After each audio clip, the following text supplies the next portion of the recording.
Your optional subject can make and break your selection in the HAS exam. Yes, that's why optional selection करते वक्त बहुत important होता है कि आप कुछ फैक्टर्स को ध्यान में रखो और तभी अपना ऑप्शनल सब्जेक्ट सेलेक्ट करो, वरना कई बार ऐसा होता है कि बहुत सारा टाइम हमारा वेस्ट हो जाता है अगर हम गलत ऑप्शन चूज कर लेते हैं. So let's start. In this video I'm going to tell you कि how to choose optional subject for HAS preparation. तो सबसे पहले क्या क्राइटेरिया होना चाहिए. तो पहला काम जो आपको करना है वो करना है कि आइडेंटिफाई योर एजुकेशनल बैकग्राउंड. कि आखिर एजुकेशन बैकग्राउंड आपका क्या है. क्या एजुकेशन बैकग्राउंड मैटर करता है? हाँ, एजुकेशन बैकग्राउंड थोड़ा मैटर करता है, कुछ ना कुछ परसेंटेज है जो इफेक्ट करने वाला है आपकी ऑप्शन के सब्जेक्ट के सिलेक्शन में कि आपका एजुकेशन बैकग्राउंड क्या है. तो अगर आपका बैकग्राउंड जो है वो आर्ट्स का है तो आप किस तरह के ऑप्शन ले सकते हो. फॉर एग्जाम्पल सोशियोलॉजी ले सकते हो, आप पॉलिटिकल साइंस ले सकते हो, साइकोलॉजी ले सकते हो. इस तरह के ऑप्शन, जिससे क्या होगा कि आप ऑलरेडी फेमिलियर रहोगे इन सब्जेक्ट्स के.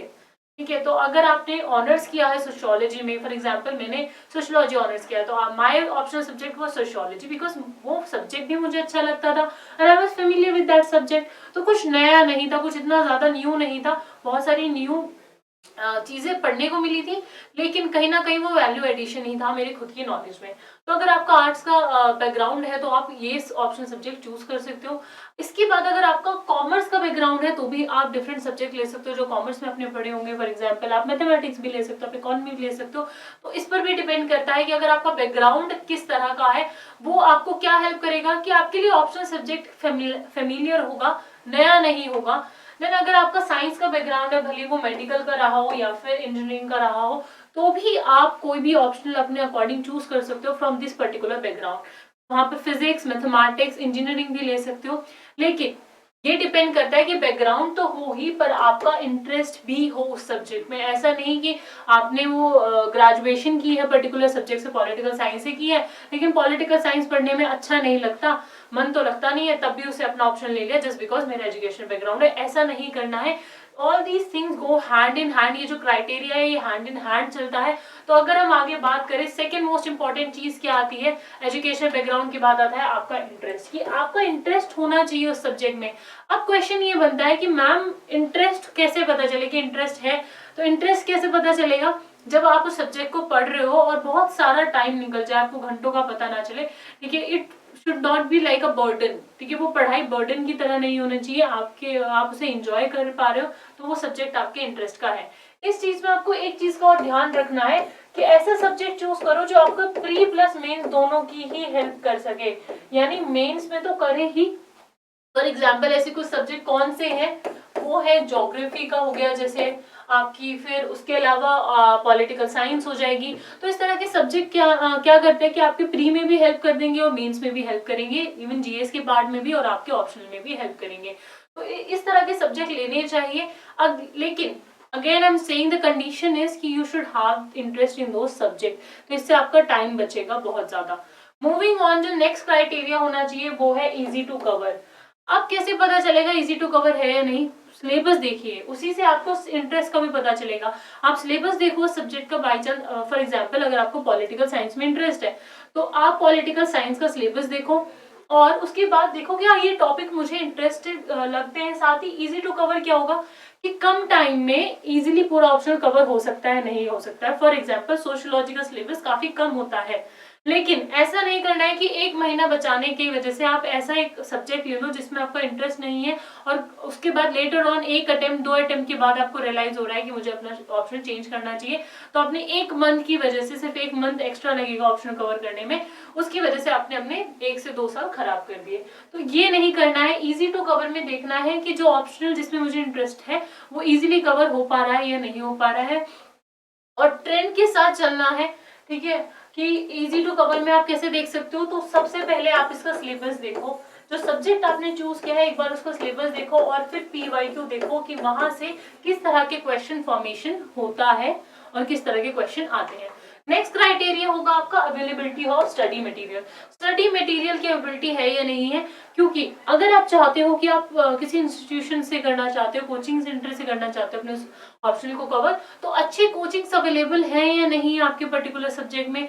अगर आप फॉर एग्जांपल, कई बार बच्चे हिंदी मीडियम के से होते हैं, हिंदी मीडियम उनका मीडियम होता है, तो क्या होता है कि अगर आप ऑप्शनल ऐसा ले लोगे जिसके अंदर स्टडी मटेरियल ही नहीं है हिंदी में अवेलेबल, तो आप उसे कवर करने में बहुत डिफिकल्टी आएगी, आपको ढूंढना पड़ेगा और ज्यादा सर्च करना पड़ेगा।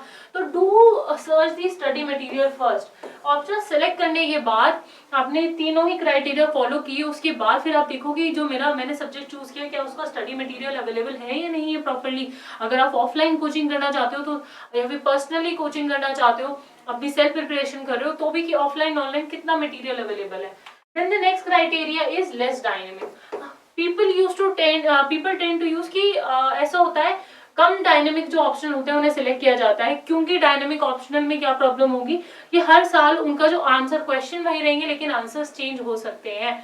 फॉर एग्जांपल अगर हम इंटरनेशनल रिलेशन लेते हैं, तो इंटरनेशनल रिलेशन में क्या होगा कि बहुत ही डायनेमिक सब्जेक्ट है, बहुत ही डायनेमिक पोर्शन है वो, तो चीजें चेंज होंगी, इंटरनेशनल रिलेशन चेंज होंगे, बायलैटरल रिलेशन चेंज होगी, डिप्लोमेसी चेंज होगी, तो हर साल आपको नया कंटेंट ऐड अप करना पड़ेगा, बहुत अपडेटेड रहना पड़ेगा। तो ज्यादातर बच्चे यही करते हैं कि लेस डायनेमिक सब्जेक्ट को चूज करने की कोशिश करते हैं, but that should be the last criteria. ऐसा नहीं कि आप इसी क्राइटेरिया को इसको ध्यान में रखकर ही कभी भी इनमें से किसी एक पर्टिकुलर चीज को ध्यान में रख के मत ले लेना कि ठीक है स्टडी मटेरियल बहुत ज्यादा अवेलेबल है तो मैं इस पर्टिकुलर सब्जेक्ट को, जैसे कि पॉलिटिकल साइंस में है तो मैं एक काम करके पॉलिटिकल साइंस को अपना ऑप्शन ले लेता हूँ। आपको ये सारे ही क्राइटेरिया एक साथ फॉलो करने, सब कुछ नहीं मिलेगा, कहीं किसी जगह पे शायद आपको कॉम्प्रोमाइज करना पड़े, तो वो आप पे डिपेंड करता है टोटली कि आप कहाँ पे कर सकते हो। फॉर एग्जाम्पल आपका एजुकेशनल बैकग्राउंड कुछ और है, आपका एजुकेशनल बैकग्राउंड आर्ट्स का है, ठीक है, या फिर आपका एजुकेशनल बैकग्राउंड इंजीनियरिंग का है, लेकिन आपको सोशियोलॉजी में, साइकोलॉजी में, ज्योग्राफी में, एंथ्रोपोलॉजी में इसमें ज्यादा इंटरेस्ट है, तो आप वहां पर कॉम्प्रोमाइज करो और बाकी चीजों में देखो कि क्या वो आपकी चेकलिस्ट को फुलफिल कर रहा है या नहीं कर रहा है आपका ऑप्शन। तो ये हायरार्की होनी चाहिए पूरी ऑप्शन बेसिकली, लेकिन ये स्ट्रैटेजी सबकी अपनी पर्सनल होती है। I am just telling you कि क्या एक जनरल क्राइटेरिया है जिससे आप अपने ऑप्शनल सब्जेक्ट को चूज कर सकते हो, जिससे आपको हेल्प मिल सकती है। तो I hope I am clear. कुछ मिथ्स होते हैं ऑप्शनल सब्जेक्ट के सिलेक्शन से लेकर रिलेटेड, जैसे कि जो टॉपर्स का ऑप्शनल है उसे ले लो, जरूरी नहीं है, ठीक है। और कई बार ये होता है कि जिस ऑप्शन से सबसे ज्यादा बच्चे निकल रहे हैं उस ऑप्शन को चूज कर लेता हूँ। आपका ऑप्शनल आपका खुद का होता है, उसमें आपका इंटरेस्ट होना चाहिए। अगर आप उसे अच्छे से नहीं पढ़ोगे तो उसमें अच्छा स्कोर नहीं करोगे, अच्छे से पढ़ोगे तो अपने आप उसमें अच्छा स्कोर आ जाएगा। So that is all. अब आपके लिए प्रिपरेशन के लिए हम लेकर आए हैं एचपीएस की प्रीलिम्स से रिलेटेड 5-in-1 टेस्ट सीरीज, ठीक है, जो सिर्फ 800 में है, एंड फॉर पावर पैक, ताकि आपकी कॉम्प्रिहेंसिव स्टडी हो सके, तो उसके लिए पावर पैक भी जो 2400 में है अवेलेबल। एचपीएस का नोटिफिकेशन आ चुका है, तो उसकी प्रिपरेशन के लिए आपको नीचे डिस्क्रिप्शन बॉक्स में इन दोनों ही जो हमारे कोर्सेज है इनका लिंक मिल जाएगा, तो आप वहां से उसे अवेल कर सकते हो। Thank you so much. If you have any query और any doubt you can contact us on this number, you can also mail us on this email ID.